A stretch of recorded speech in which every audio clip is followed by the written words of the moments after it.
Boa noite a todos que estão nos recebendo aqui, estão nos visitando, o nosso Instagram da Boviplan.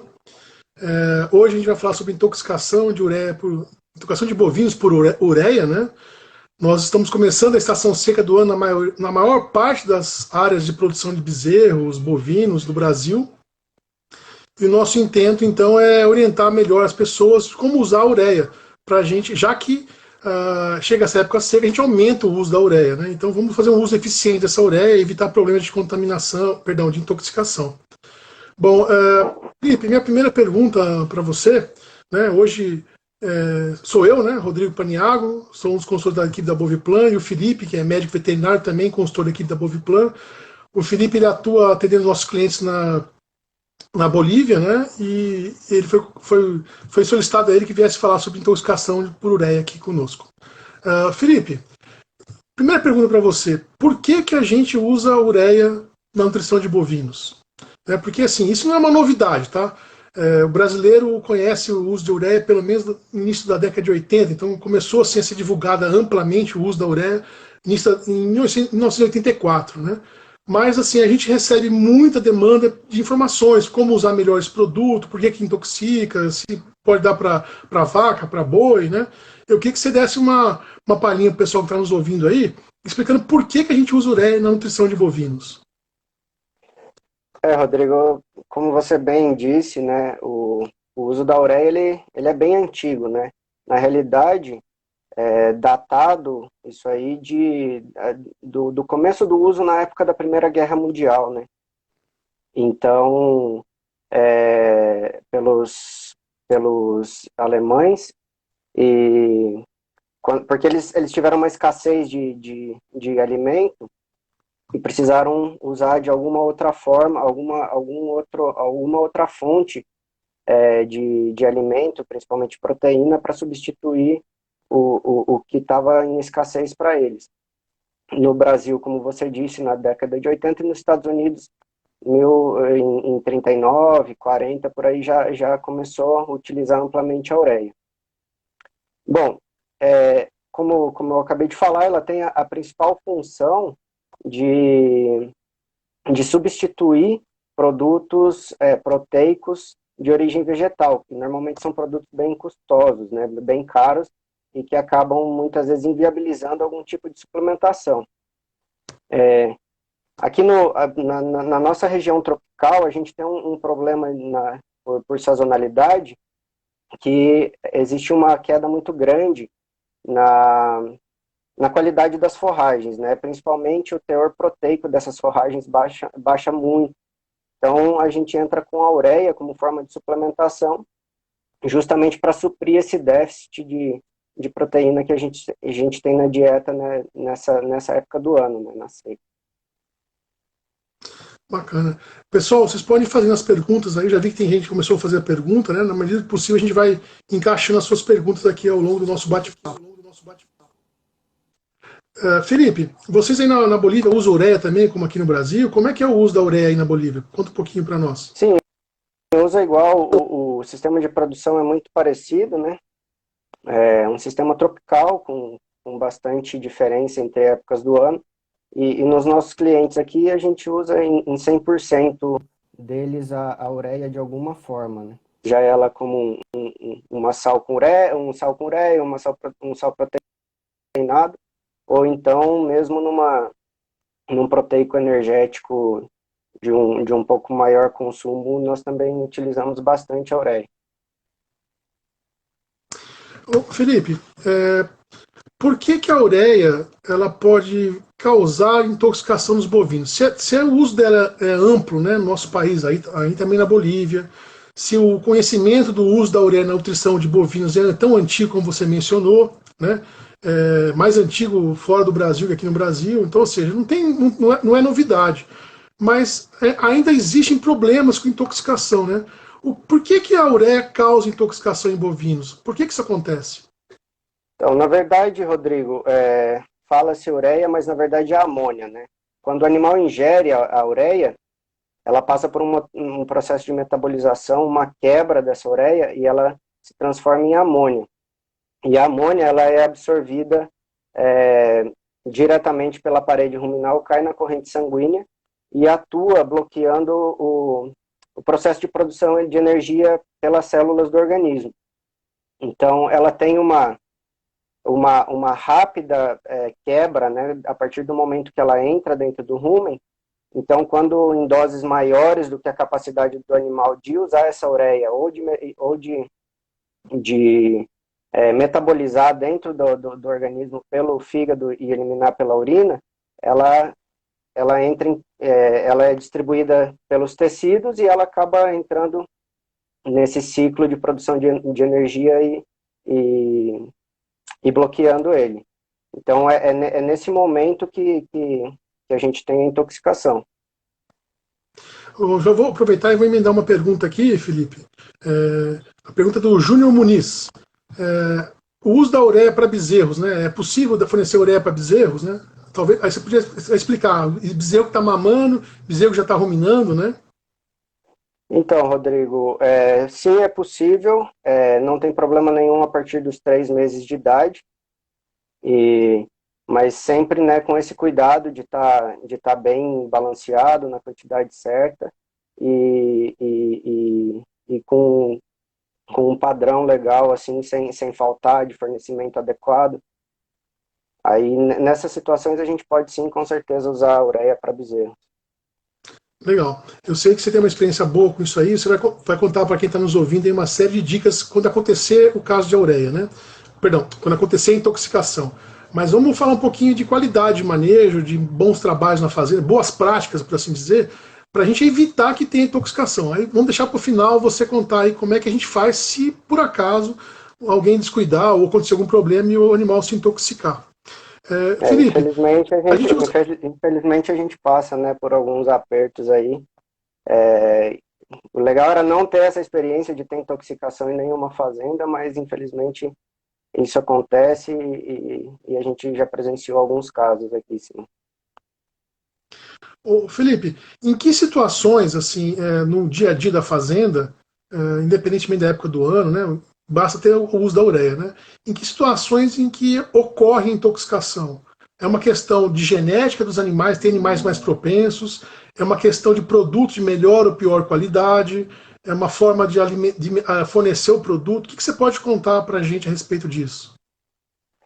Rodrigo, a ureia ela precisa de uma adaptação, né? Isso é o ponto de partida de tudo. Se você não faz essa adaptação, o animal ingere uma maior quantidade do que ele pode incorporar em proteína e metabolizar e expulsar do organismo, aí ele vai ter essa intoxicação.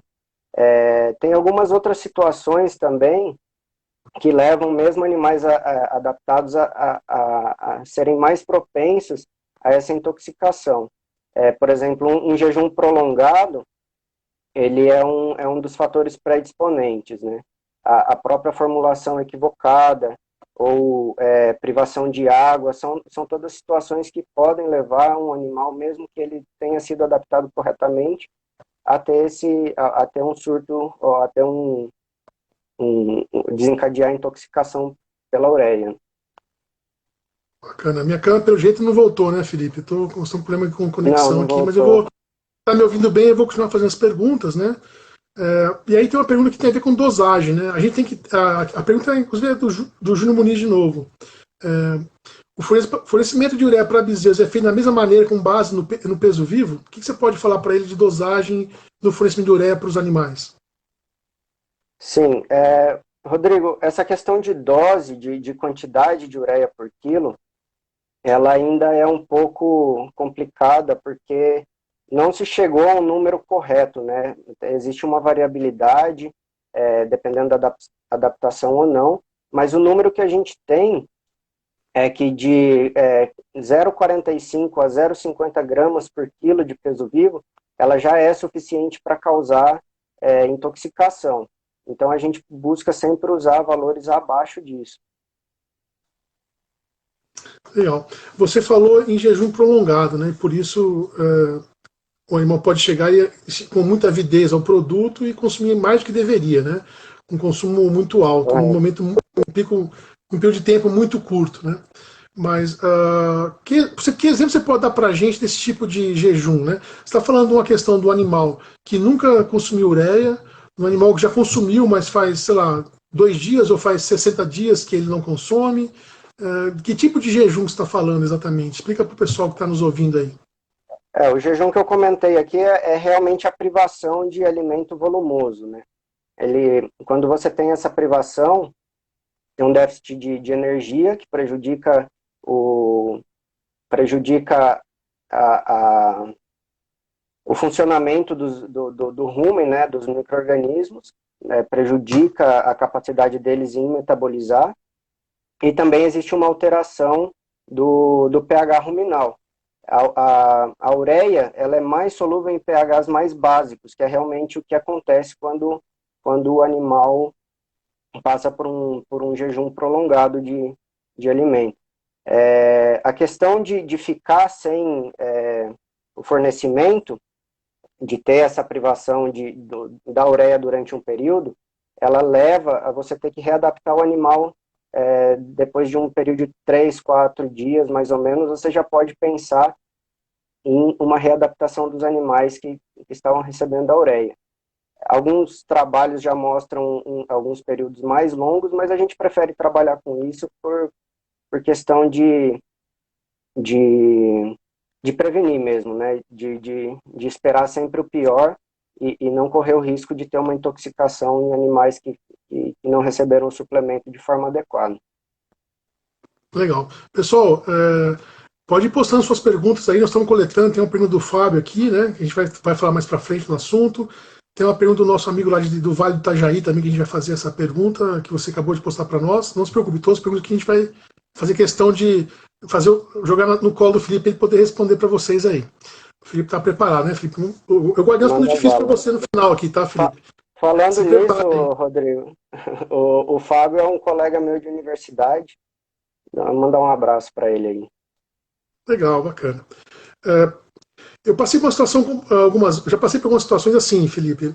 Meu cliente estava usando um produto que concentrado, né? E o produto não tinha ureia. E aí ele mudou de fazenda, foi uma fazenda para outra, lá chegou lá também era concentrado, só que esse produto novo tinha ureia. Então o que aconteceu foi que não houve uma comunicação legal entre as equipes de uma fazenda para outra, mandaram o gado de um lugar para o outro. E ele falou assim: o que tá lambendo aí? Ah, tá comendo concentrado. Então, beleza, já podemos botar adaptar, não precisa de adaptação, pode botar no concentrado. Eu acho que vale a pena Uhum. você esse alerta para a turma aí. Que não é, É, não é, não é porque está comendo concentrado que está adaptado. Exatamente aquele ingrediente que no caso é a ureia, né? se o alimento, se ele está fornecendo algum alimento sem ureia, ele tem que fazer o processo de adaptação de qualquer forma, né? E também tem que atentar ao grau de inclusão de ureia no alimento. Isso também é muito importante. Às vezes você está com um alimento de inclusão bem baixa e você vai passar por um alimento de inclusão mais alta, você tem que dar uma analisada e pensar na possibilidade de fazer uma adaptação também a esse outro grau de inclusão. Ou seja, a questão é ter a ureia presente ou não e também a concentração da ureia no produto para você avaliar a adaptação, né, Felipe? Felipe, Exatamente, Rodrigo. que tipo de adaptação é mais comum, por exemplo, para sal com ureia ou sal proteinado? Tem diferença se eu estou usando um sal, passo do sal linha branca para o sal com ureia, ou eu passo do sal linha branca para o proteinado, ou eu passo do sal linha branca já para um produto de consumo maior, tipo 3 quilos por cabeça dia, vamos dizer assim. O protocolo são diferentes? O que você pode dizer para o pessoal a respeito disso?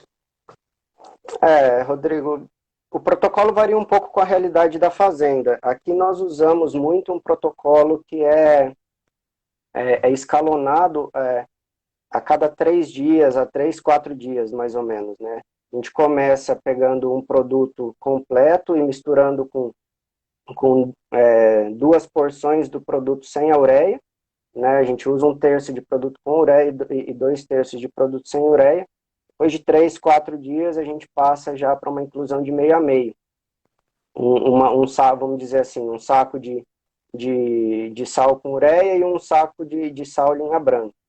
E depois a gente passa para 2/3 do produto com ureia e 1/3 do produto sem a ureia, até chegar à dose final, né? A dose total, que é o produto 100% com ureia. Tem algumas fazendas que é mais difícil ficar fazendo essa troca, então a gente trabalha com um período mais prolongado de adaptação. A gente faz o 0,5, né, o 50-50 durante 10, 12 dias, aí para recém poder passar para a dose completa. Mas isso sempre tem que ser analisado muito a capacidade logística e a capacidade da propriedade em fazer essa adaptação. Ou seja, cada caso é um caso, né? Existe protocolos, mas você tem que saber ter bom senso para escolhê-los, né?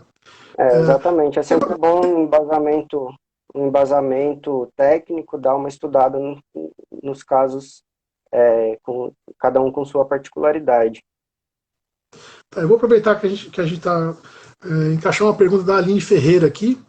Ela perguntou o seguinte, ó, e quando os animais são criados a pasto e não se tem muito controle da quantidade de forragem que as vacas consomem, a quantidade e qualidade da forragem pode interferir causando intoxicação?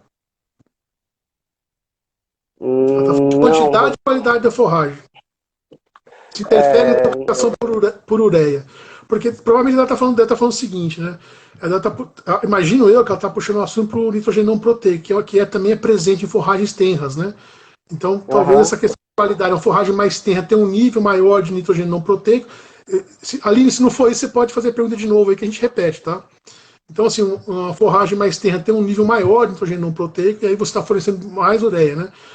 Por exemplo, uma situação comum de pastagem nas águas, ou muito comum, quando a gente sai da pastagem de transição, ou seja, no momento que nós estamos vivendo agora, né? A maioria das propriedades do país, né? Onde tem pecuária no nosso Brasilzão aí, está entrando num período de transição, água seca, está pegando uma pastagem de pior qualidade, né? Ainda tem alguma coisa verde, mas já está bem seca, bem fibrosa, e aí o animal vai para uma área de integração lavoura e pecuária, vamos dizer assim, né? Pegando aquele pastão assim no pico de crescimento bem tenro, né? O que você pode comentar para ela aí?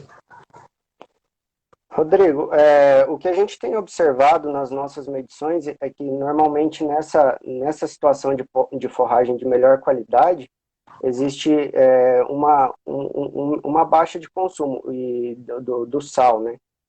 Então, conforme ele vai comendo mais folha e vai ficando mais talo, ele vai aumentando um pouco o consumo. Nós nunca tivemos problema dessa situação fornecendo o mesmo tipo de sal. Não acredito que isso aconteça de maneira tão brutal assim, até porque esses suplementos, na grande maioria, são ou fornecidos na quantidade que o animal tem que consumir ou limitados pelo consumo de sódio, né? Então, existe uma limitação pela própria formulação do produto. Ou seja, balanceando bem o produto, você pode encaixar, né, nessas situações variáveis, né? Aline, se não foi bem isso que você quis dizer, você pode, como eu disse, repetir a pergunta aí. Felipe, você falou assim, a questão de intoxicação pode se dar por óbvio que um consumo elevado em curto período de tempo. E você citou o exemplo dessa questão do animal estar com limitação e chegar num produto de uma vez só. Você até mencionou bem, o que é muito comum a gente fazer a adaptação, né? E existe também uma situação muito comum de intoxicação, que é a situação durante o período das chuvas, ou mesmo quando está na seca, quando vem uma chuva fora de época, né? E ela encharca o coxo que está com sal com ureia ou um proteinado, e essa água acumula num canto. O que acontece quando chove? A ureia é altamente higroscópica, né? Então, quando molha, ela se dissolve rapidamente na água, só que a água acumula num canto, por exemplo, do coxo, né? E aí fica aquela água com alta concentração. Ela limpa toda a ureia do sal e concentra dentro da água, fica aquele sopão. O animal vai lá e sua aquele sopão. Conta pra gente o que pode acontecer nessa situação aí. Quais são as causas, consequências esse tipo de acontecimento que não é tão incomum em alguns lugares? É justamente o que você comentou, Rodrigo. Você vai ter uma concentração muito alta dentro dessa água da ureia. E a ureia já começa a passar por um processo de hidrólise, né, nessa água, e formando amônia.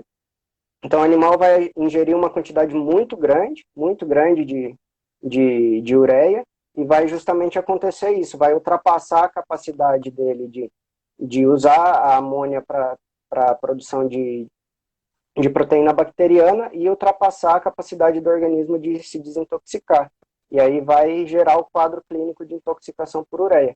e muito provavelmente vai ser um caso clínico grave, né? Porque como a concentração é muito alta, você vai chegar nos sintomas mais graves da enfermidade, da afecção.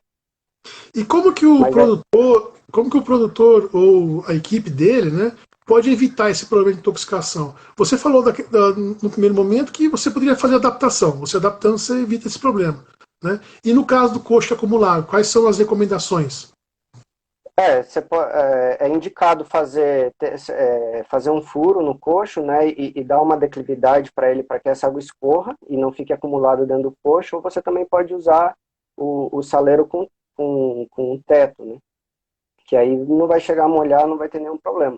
E é sempre importante ressaltar que dentro dessas situações, quando você está fornecendo ureia em época que tem chuvas, tá de prontidão, né? Numa chuva tem que mandar todo mundo fazer o giro nos pastos e olhar se não tem nenhum acúmulo de água nos coxos, porque muitas vezes pode, mesmo que você faça o buraco e faça a inclinação, pode tampar esse buraco e ter acúmulo de qualquer forma.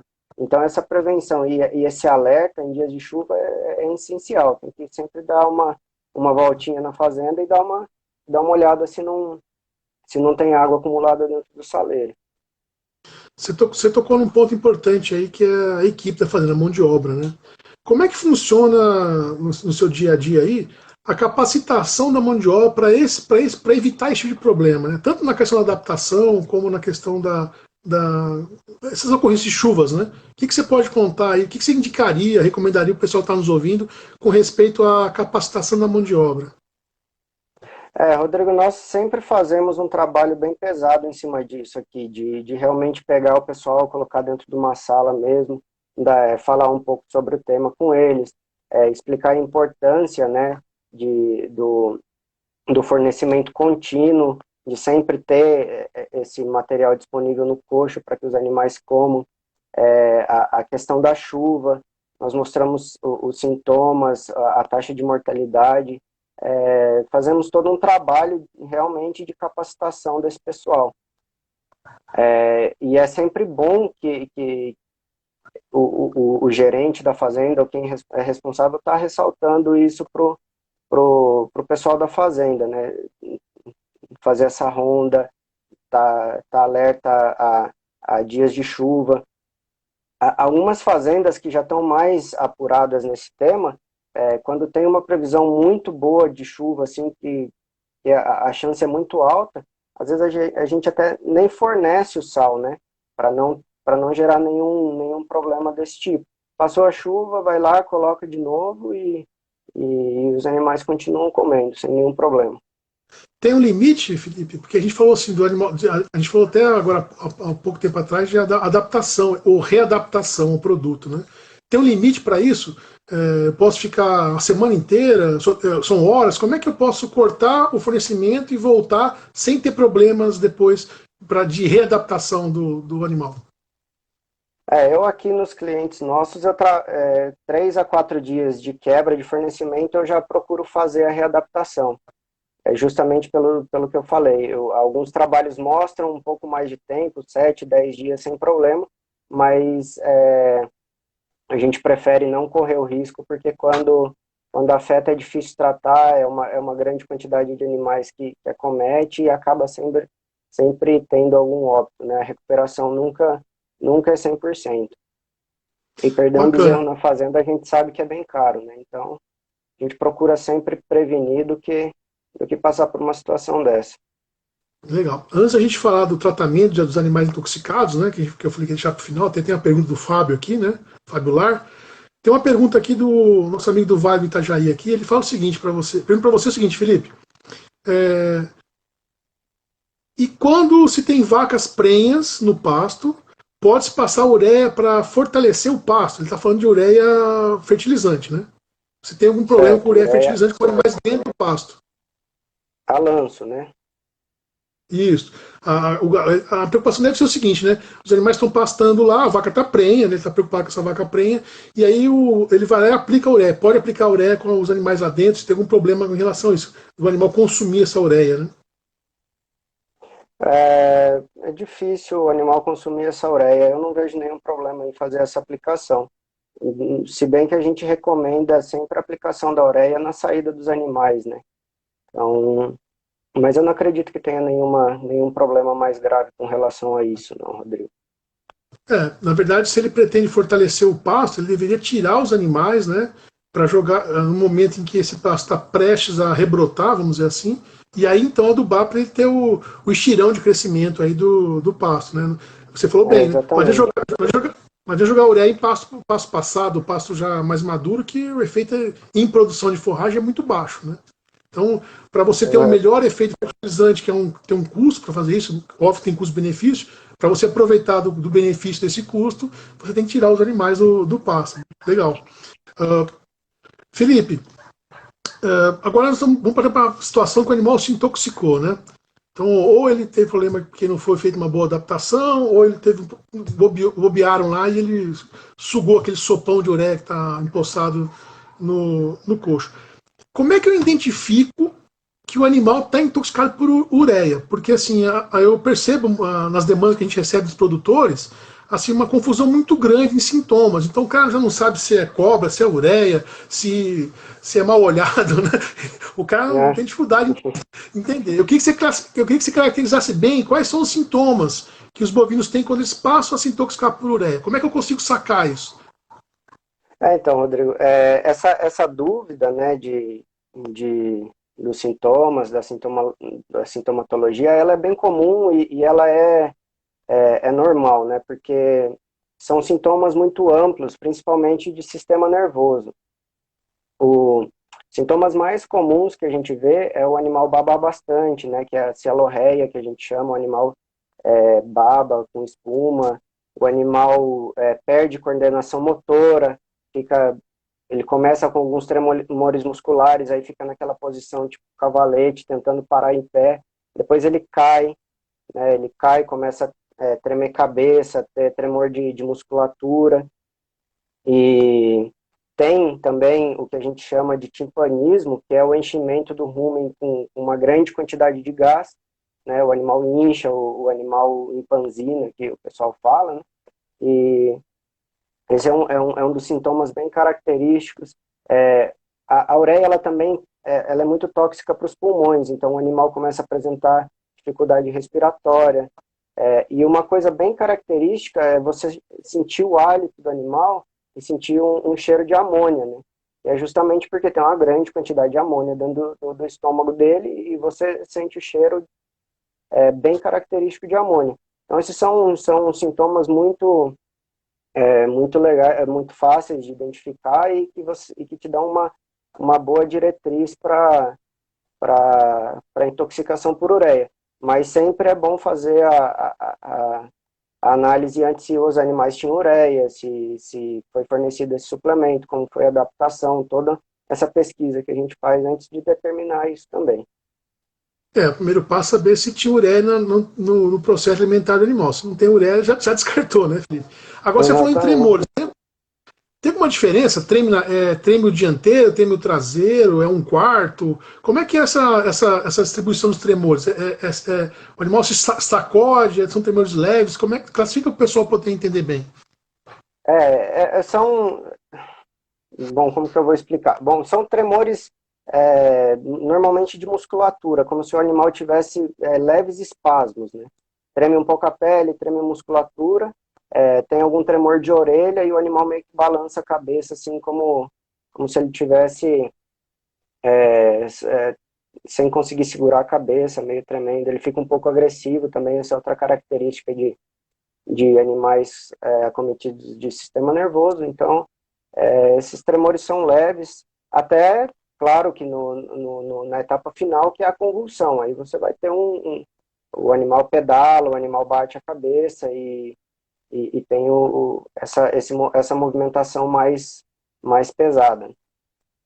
Esse pedalar, bater cabeça, já é com o animal deitado no chão, prostrado, é isso, né?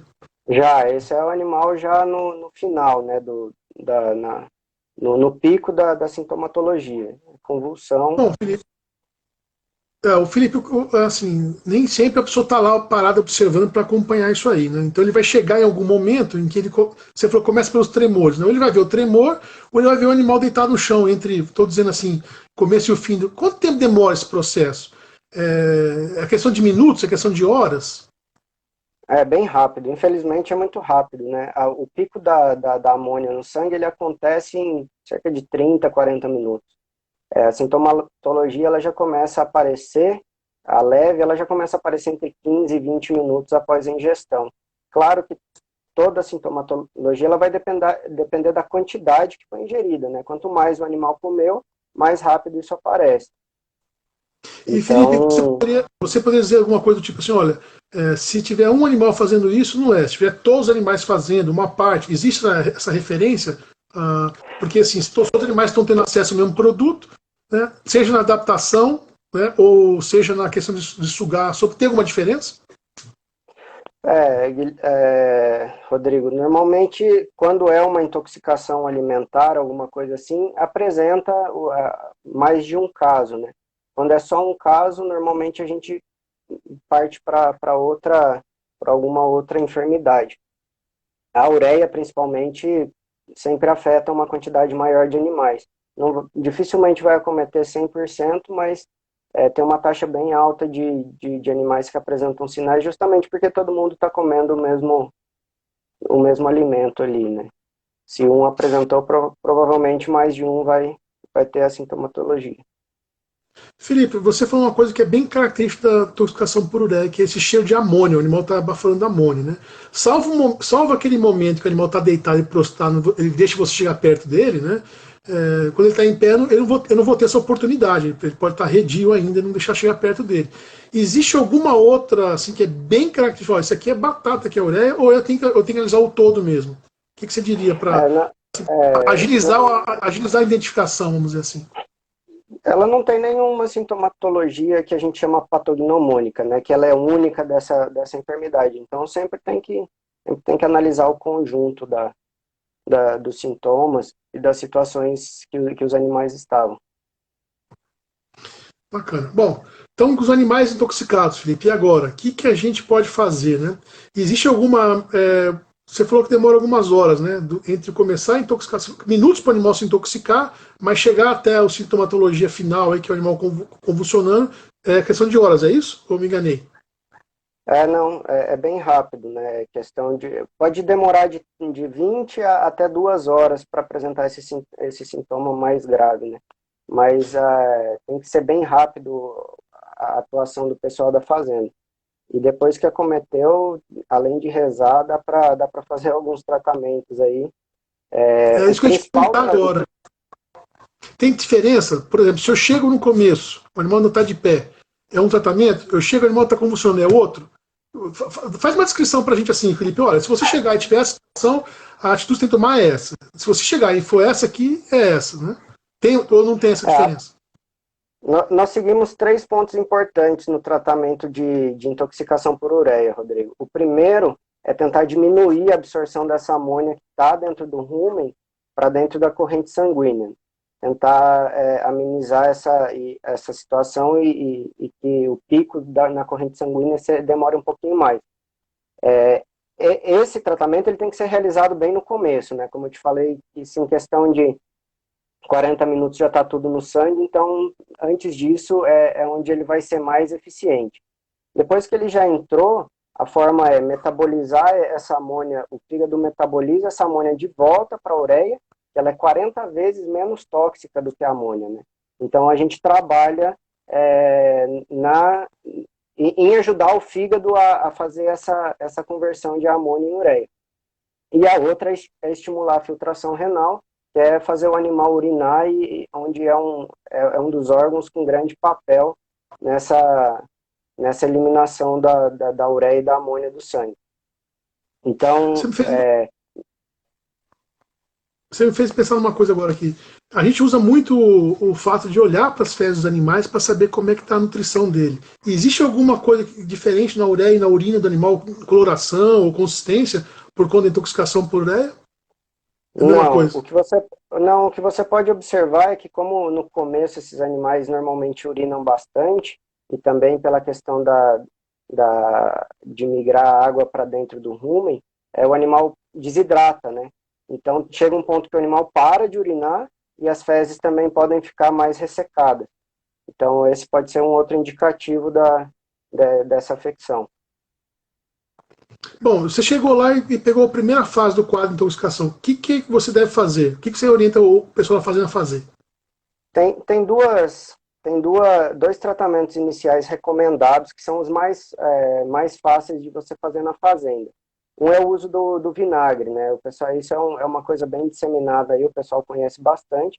O vinagre tem a intenção de justamente diminuir o pH do rumen e converter essa amônia em amônio, que é hidrossolúvel e não entra para a corrente sanguínea. Aí não evita que cause essa intoxicação, né? Diminui, na verdade, não evita. E a outra é diminuir a atividade da urease, que é a enzima, a proteína que faz essa quebra rápida da ureia em amônio. Aí, para diminuir a atividade da urease, nós usamos água gelada, né?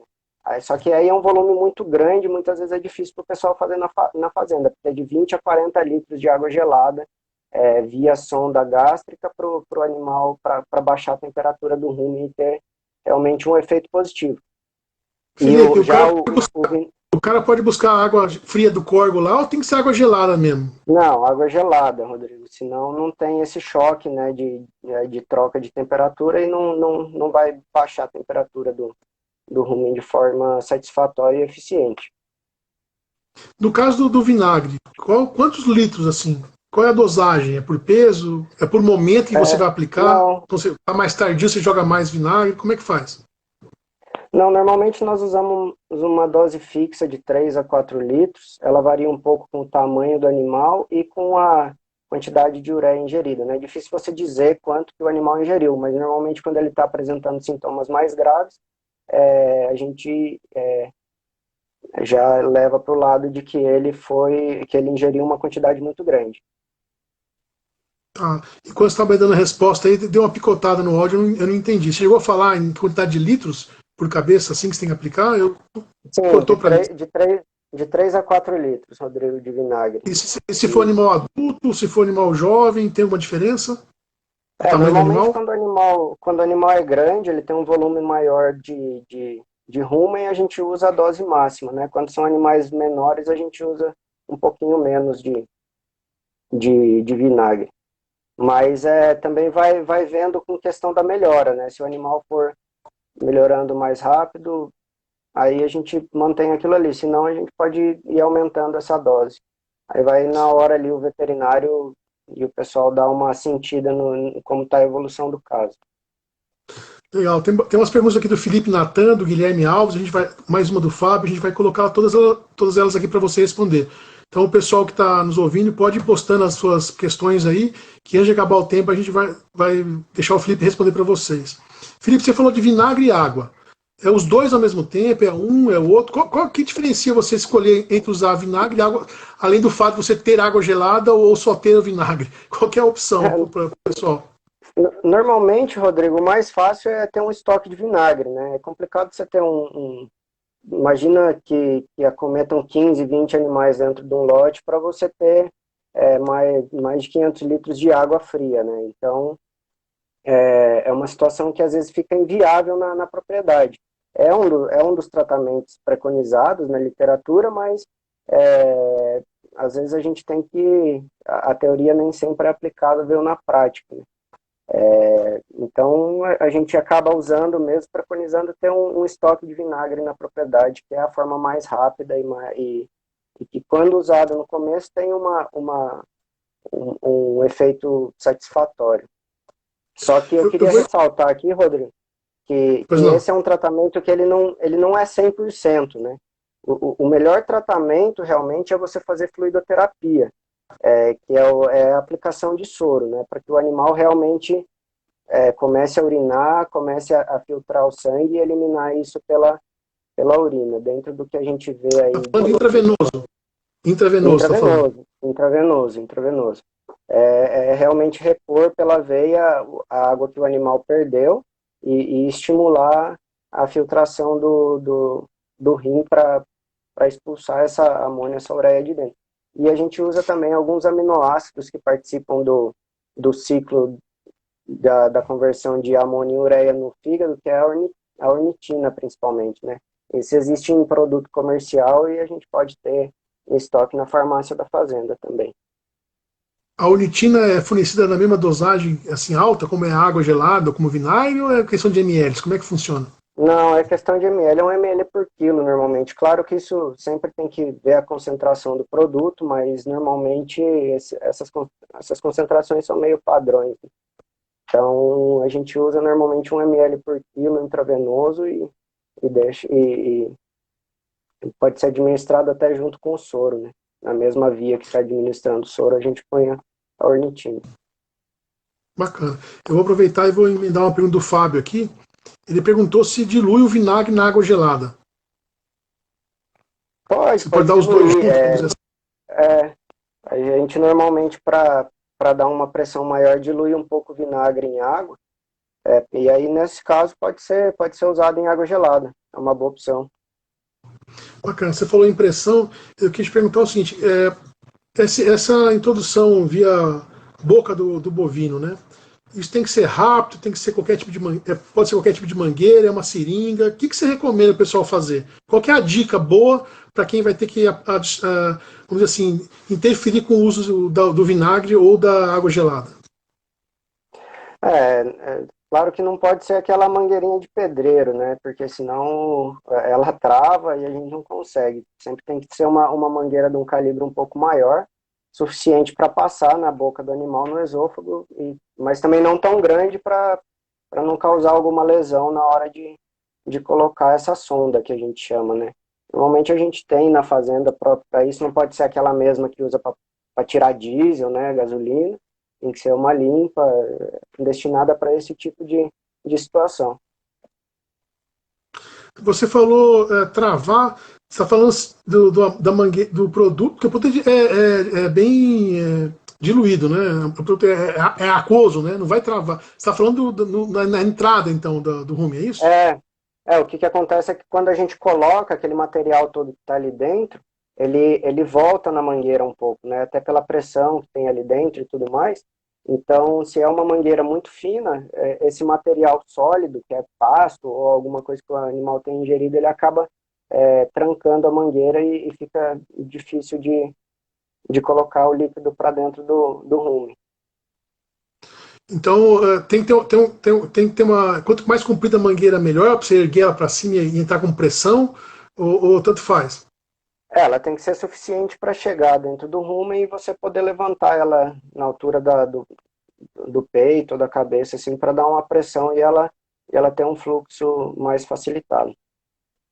Legal. Tem uma pergunta do Rafael aqui, ó, ele pergunta para você o seguinte: se o animal está empanzinado, com bastante inchaço, adianta usar vinagre? Qual o possível tratamento? Você falou dos outros, né? De intravenoso, tudo mais, mas você falou do soro, falou da ornitina. Agora, e o vinagre, adianta? Quando ele está muito empanzinado, bastante inchado? Então, na realidade, o problema maior do vinagre é quando o animal já absorveu aquela amônia, né? Eu acho que a questão dele estar inchado não tem muita influência. Agora, o inchaço, ele é importante que a gente também trabalhe com ele, porque o próprio inchaço do rumen pode apertar diafragma e pulmão e causar uma insuficiência respiratória no animal. Então, normalmente a gente faz um furo com uma agulha grossa ou um trocáter, que a gente chama, que é um utensílio específico para isso, para eliminar esse gás de dentro do rumen do animal. Tá, eu vou passar para você agora uma pergunta do Guilherme Alves. A pergunta do Guilherme é o seguinte: se você manter o pasto sempre manejado corretamente, sempre restaurando o pasto, ou seja, preservando o pasto, cuidando, manejando, né? Tem necessidade da sal com ureia? Porque aí diminuiria o custo com sal com ureia, né? Você pode explicar isso para ele? Uhum. Dar uma resposta para ele? Por mais que você maneje bem o seu pasto, que é o ideal, nas estações secas esse pasto seca, tem uma maior lignificação e menor disponibilidade dessa proteína. em todos os casos que eu vi, esse pasto seco dessa época do ano tem proteína insuficiente para o animal exercer um crescimento, né? Às vezes até menos que a manutenção. Então o animal acaba perdendo peso se não tem uma suplementação de proteína de alguma forma. E nesse caso a proteína mais barata que a gente usa hoje é a ureia, né? Mas pode ser também algum outro tipo de uma sal proteinada com um pouco de farelo de soja, de milho, né? Ou mesmo uma ração de maior consumo. Mas é meio inevitável que haja essa queda de qualidade do pasto e de proteína na pastagem que os animais vão consumir. Legal, tem bastante pergunta aqui, viu, Felipe? Eu vou fazer todas elas. Quem escreveu, fique tranquilo. Se eu comi barriga alguma, que vocês puxem minha orelha depois, tá? Mas, olha, quem ainda tem pergunta, vai postando aí que a gente vai fazer, tá? Eu tenho uma pergunta interessante aqui do Fábio, com relação ao monitoramento, né? Ele pergunta o seguinte: em dietas com alta concentração de ureia, há algum monitoramento sobre o pH urinário? Ele está falando de você medir o pH da urina do animal para saber se ele está, vamos dizer assim, está com um processo predisposto, vamos dizer assim, a se intoxicar. Deve estar falando de animais confinados aqui, né? Ou então pelo menos animais que vão ficar estabulados parte do dia, né? Para facilitar esse tipo de coleta, imagina. Provavelmente gado de leite, alguma coisa assim. Não, nós não temos esse procedimento implantado, né? É um pouco difícil pela situação normalmente das fazendas que a gente trabalha. Eu acredito que é melhor e menos custoso você formular bem o suplemento e fazer um controle de consumo, né? Para ver se isso tá bem formulado, se os animais estão consumindo legal, e se preocupar muito com a questão de, de fornecimento, né? Que seja constante e que não falte esse suplemento para o animal. Mas a coleta de urina ela é um pouco complicada, né? Tem que ser um pessoal mais especializado e, e acaba prejudicando um pouco a questão da logística da fazenda. Legal. Tem a pergunta do Felipe Natan, tem aqui uma também do Marcos Nunes, né? Nós vamos fazer todas elas. Deixa eu te fazer uma pergunta, Felipe. Tudo bem, você acabou de passar uma série de recomendações aí, uma série de dicas também de como tratar os animais intoxicados, né? Mas vamos supor que estamos numa situação de chuva, né? Normalmente, quando eu imagino, né, que quando nós estamos adaptando os animais, a gente não está fazendo isso em 100% dos lotes da fazenda. Então, é um processo que a gente vai fazendo, cada lote vai sendo adaptado, e então os animais, muito provavelmente, estão em momentos diferentes de adaptação. Agora, se eles já estão todos adaptados ao produto ureado, seja um proteinado, seja um salcuré, e aí vem uma chuva fora de época, aí chove na fazenda toda. Tomara que chova na fazenda toda, né? Tem gente que chove só num pedaço da fazenda, não chove no outro. Mas vamos supor que chova numa área bem grande, um percentual alto dos passos receberam a chuva, o produto estava lá no coxo com sal, e o sal mais ureia, e chove. Então encharcou um monte de coxo. O que você recomendaria para a equipe correr para acudir? Porque você falou que tem alguma você falou se qual é a sintomatologia, você falou que é melhor no começo, se é vinagre, se é a água, depois que o bicho está pegando, você vai fazer um tratamento intravenoso. Só que assim, depois que você aplica esse tratamento, o animal ele se recupera rapidamente, em poucos minutos, são horas. Porque eu fico imaginando o seguinte, né, Felipe, no dia a dia seu aí, no momento que você tem que pegar essa bomba de ter um monte de animal que por acaso aconteceu de se intoxicar em vários passos. Eu vou acudir que passo primeiro, né? Eu dou uma geral para ver qual está mais adiantado, eu paro no mais perto e despacho uma outra equipe, ou não, dá tempo de uma única equipe, estão falando de 2 pessoas, não tem aí 50 pessoas na fazenda, né? O cara tá a cavalo para ir lá acudir os animais. E aí, às vezes, não tem acesso de trator, não dá para levar um galão de 1.000 litros com água gelada. Então, assim, tem uma série de dificuldades de logística na fazenda que nos obriga a ter que escolher, né? O que você faria, diria para esse pessoal, olha, se acontecer a situação, tem muito passo que choveu, tá com sal puré, você tem que correr lá para primeiro esvaziar aquela água do coxo. Mas se você chega e já encontra animais em situação com sintomas que você acabou de explicar para o pessoal quais são, né? O que ele faz? Ele trata esse lote primeiro, vai para o outro. O que você diria para ele? Rodrigo, essa é uma situação bem complicada, né? Você tem que escolher o que você vai tratar. Mas Normalmente a gente tenta dividir o pessoal, né? Fica 2 ou 3 em uma equipe, manda outros 2 ou 3 para outra, mas a situação ela tem que ser analisada ali no momento, mas é bem complicado, justamente porque os surtos de intoxicação normalmente afetam muitos animais. Então, eu prefiro tratar os animais que têm maior chance, né, de serem salvos. Animais que estão muito adiantados, a gente faz um tratamento rápido ali, mas a gente vai normalmente nos animais que têm maior capacidade de recuperar, que são animais com sintomatologia um pouco mais leve. A recuperação não é rápida, os animais, mesmo depois que você vê que começam a recuperar, eles ficam 2, 3 horas, 4 horas, às vezes até 2 dias meio afetados. Então, bom, é isso, não tem muito. É uma situação bem complicada, é uma decisão ali na hora, mas eu busco sempre atender os animais que estão com maior chance de serem salvos. Então tem que sair com água, com vinagre, com soro, não perder tempo para ter que voltar para buscar, né, Felipe? Isso é Não, importante, né? é na hora, né? Já tem que levar tudo, tem que mobilizar bastante gente e é um processo bastante rápido se você quer ter um tratamento mais efetivo. Alguns animais, Felipe, Rodrigo, se a sintomatologia é muito leve, ele acaba recuperando sozinho, né?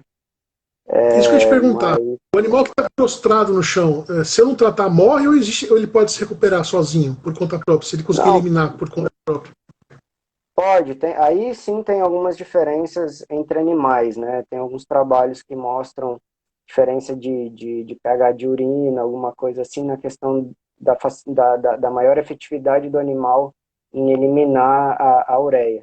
Então existem casos que mesmo que o animal está deitado ali, ele pode se recuperar, mas é difícil dizer assim qual é o animal que vai conseguir fazer isso sozinho. Bacana. Vamos tentar responder as perguntas aqui, que o tempo nosso está acabando, né? Tem uma do Marcos Nunes, que é veterinário.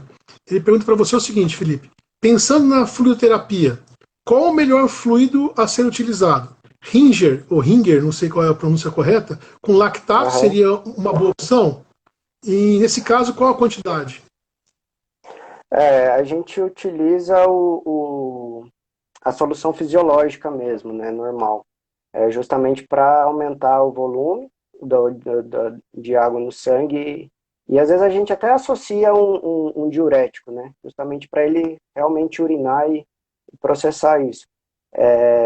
Depende um pouco do grau de desidratação do animal, mas a gente usa aí uns 30, 40 litros, dependendo, vai muito em base ao peso, né? 7% do peso vivo, 6% do peso vivo, depende um pouco também do grau de desidratação. Isso é só ali na hora, né? Ver, puxar o couro, ver quanto demora, se o olho do animal já está fundo, se está seco, a múscula está seca, o nariz dele está seco, né? Então, são vários pontos que a gente analisa para determinar o grau de desidratação. Legal, Felipe, você deu várias dicas aí para o pessoal resolver o problema, quando acontece o problema, né? Agora eu vou fazer uma pergunta de prevenção para você, é do Felipe Natan. Ele te manda a seguinte pergunta, seu xará, né, Felipe? Pode O usar a ureia Felipão que é estagiário protegida? nosso, né? Exato, ele mesmo. Pode usar a ureia protegida para diminuir a intoxicação? Ele está falando especificamente no caso dessa água que acumula no coxo. Olha, Rodrigo, eu até conversei com o pessoal, eu tentei achar alguma coisa com relação à intoxicação no coxo pela ureia protegida e não tem, não encontrei, na verdade, nenhum trabalho com relação a isso. A gente sabe que a ureia protegida tem uma liberação mais lenta, né? Ela alcança níveis mais baixos dentro do rumen e tem uma liberação mais prolongada do que a ureia normal. Mas se você for pensar, ela é hidrossolúvel, né? Ela é dissolvida em água. Então, se você chove, se tem uma chuva dentro do coxo, ela vai diluir um pouco daquela ureia e ela vai acumular num canto também.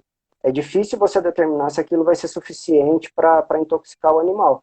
Mas eu acredito que da mesma forma, existe uma grande chance que isso possa intoxicar o animal, mesmo sendo ureia protegida. Aliás, se a ureia não permitir a saída do produto, se a proteção não permitir a saída do produto, né, da amônia que está lá dentro, não faz sentido ter a ureia, né? Porque a gente quer que o animal possa absorver, né? Tem a questão também de estar água parada e animal andando, né, Felipe? Porque, por exemplo, uma ureia, seja ela padrão ou a ureia protegida, está em movimento, está chacoalhando, vamos dizer assim, a liberação é um pouco mais rápida, no coxo é um pouco mais lenta. Mesmo assim, Exatamente. você concorda que você está afirmando, na verdade, que não salva a pátria, né? Dependendo do Não, tempo não que ficar salva a ali, pátria. bacana. Agora, tem uma pergunta aqui do mestre Ricardo Burg. Ô, Burg, bom ter você conosco aqui. Ele pergunta o seguinte: por que não injetar vinagre no rumen via trocáter? Essa é uma das opções que podem ser feitas também, Rodrigo. É mais rápido, mais fácil, né? Se você tem a disponibilidade do trocáter ali, é só, ao mesmo tempo que você está esvaziando o rumen, você pode também fazer esse processo aí de injetar direto dentro do rumen. Não tem problema nenhum e é bem legal essa técnica. Bacana. Vou fazer uma pergunta aqui, acho que nosso tempo acabe. Essa pergunta aqui é do Júnior Muniz. Como usar a ureia no concentrado, no semi-confinamento, né, gado a pasto? Não tem problema de intoxicação por conta da competição entre os animais? É, existe essa chance Um se você minuto, não hein, Felipe? Tá fizer. acabando. Beleza. Se você não fizer a adaptação bem feita, né? Então a gente busca fazer a adaptação do animal ao concentrado e fornecer a quantidade correta. Nós nunca tivemos aqui, exceto uma vez, só que aí foi um problema de vento, né? Era uma região que tinha muito vento, então o vento soprou grande parte do sorgo e do farelo. Ficou uma concentração muito grande de ureia dentro do coxo. Mas dentro disso, se você faz uma adaptação adequada com a quantidade de ureia preconizada, né, que no NRC preconiza até 3% do balanceado da ração, provavelmente você não vai ter problema. Se for tudo E aí bem. tem muito a ver com a qualidade da mistura também, né? Se a milhar está bem É, misturada. Felipe, está acabando nosso e, tempo. Eu vou me despedir aqui do pessoal. Agradeço muito a sua colaboração, a sua paciência de poder responder todo mundo. Quem não teve pergunta respondida, por acaso aconteceu, poste aí nas nossas mídias sociais, no Instagram, a gente responde. Felipe, pode dar o seu tchau pro pessoal antes que caia a conexão aí do Instagram. bom, pessoal, obrigado aí pela atenção, obrigado por ter escutado. Espero que a gente tenha conseguido passar um pouquinho do conhecimento que a gente vai adquirindo aí no campo. Então, agradeço vocês, estamos juntos e até a próxima. Então, quem tiver perguntas a mais, poste no Instagram que a gente responde, certo, Felipe? Pode mandar bala que a gente responde cada um com a devida atenção que merece. Valeu, Felipe, muito obrigado. Grande abraço, Rodrigo, até mais.